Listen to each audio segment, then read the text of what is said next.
খুব কষ্ট লাগে।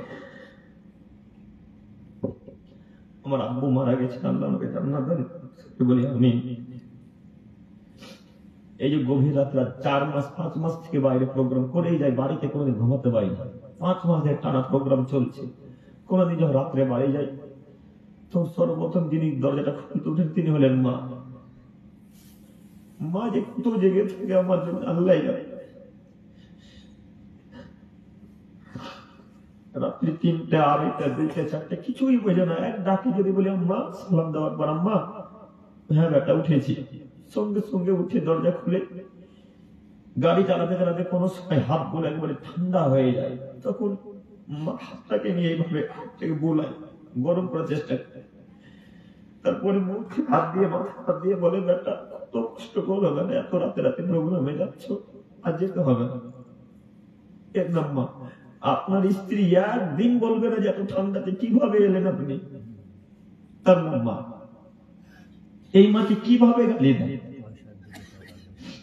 এই মাকে কিভাবে গালি দিতে পারে। আপনি বাইরে রাজমিস্ত্রি কাজ করছেন, স্ত্রীতে জিজ্ঞাসা করবে কাজ করেছ, আর মা সর্বপ্রথম জিজ্ঞাসা করবে বেটা ভাত খেয়েছ। এটা হলো মা। কিভাবে মায়ের সাথে আপনারা খারাপ আচরণ করেন আমিও বুঝতে পারি। আব্বু যদি চলে গিয়ে থাকে তো আব্বুর কাছে, আব্বু যদি দিন রাত ভিক্ষা চান রবের কাছে, দিন রাত ভিক্ষা চান।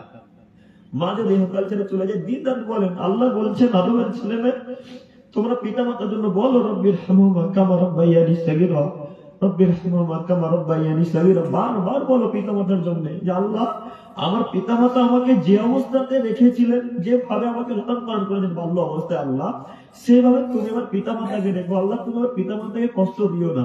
এইভাবে দোয়া করতে হবে। একদিন তো দোয়া করতে চাই না, শুধু পিতা মাতাকে লাথি মারছেন। আবারও দিনী ভাইদের উদ্দেশ্যে বলি, আপনাদের উদ্দেশ্যে বলতে চাইছি, পিতা মাতাকে মূল্যায়ন করুন, পিতা মাতার সাথে ভালো আচরণ করার চেষ্টা করুন, পিতা মাতার সাথে ভালো ব্যবহার করুন। আব্বা খুব বড় একটা নিয়ামত। আব্বু বেঁচে আছে বলে সূর্য দেখতে পাচ্ছেন, আব্বু চলে গেলে দুনিয়া অন্ধকারের মতো হয়ে যাবে। কেউ একবারও বলবে না। পিছন থেকে যদি কেউ আঘাত করে তো আপনার সামনে কেউ এসে রুখে দাঁড়াবে না। বাপের যদি 2 পা নাও চলে তবুও বলবে বেটা কে মেরেছে তোকে, এইভাবে কথা বলে আব্বু। ঘটনার কথা মিলছে আমার সাথে কি আপনাদের? এটা হলো আব্বু। অথচ আপনার চাচা বেঁচে আছে, একদিন বলবেন আপনার চাচা আব্দুর রহমান, আব্দুল করিম তুমি কে মেরেছে রে, এই কথা বলবে না, আব্বা বলবে।